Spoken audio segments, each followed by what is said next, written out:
When we talk about reverb, we have to talk about a concept called pre-delay. When I speak, my voice is going to go, hit an obstacle and come back. So there is a time difference between the time I talk and the reflection that I hear. That is called pre-delay, and that naturally occurs. Wherever you are, when you speak or when there is a sound created, the sound has to travel to an obstacle and reach your ear.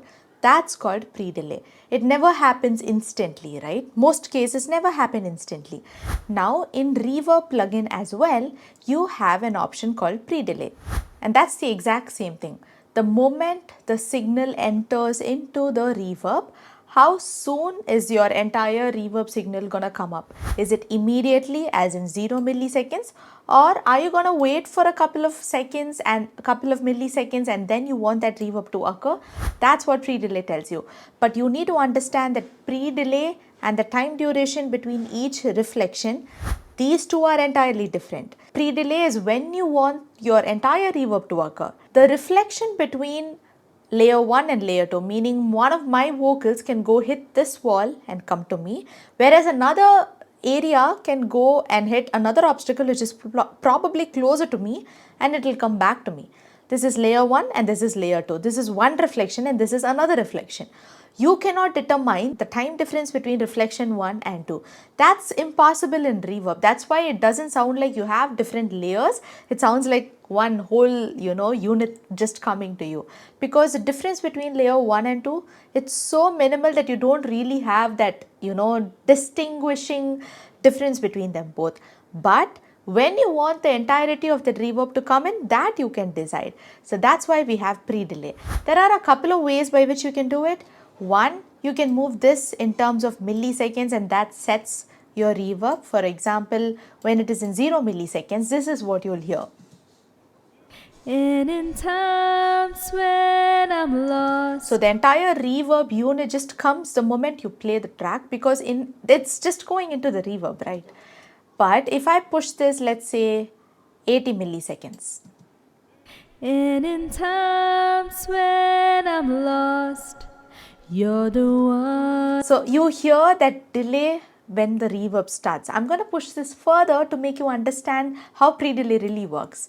Now this is quite high and this is going to sound like an actual delay. And in times when I'm lost, you're the one who... So look at that. That's a huge delay, right? That's what's happening when I'm keeping it in a very little manner also. You can either change this according to taste, or you can come over here and keep it with reference to the note value. For example, I can keep quarter note. And in times when I'm lost. So I'm hearing the pre-delay happening at the quarter note of the song. When I keep 1/64, it's going to happen sooner.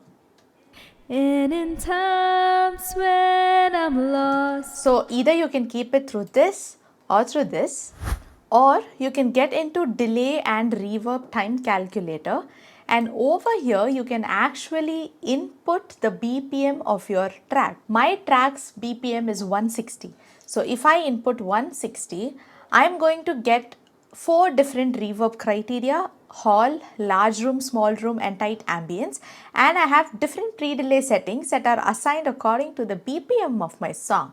So my song is 160 beats per minute. So for 160 beats per minute, if I want the ambience to sound like it's in a hall, what I need to keep is 46.88 milliseconds. Let's try that out.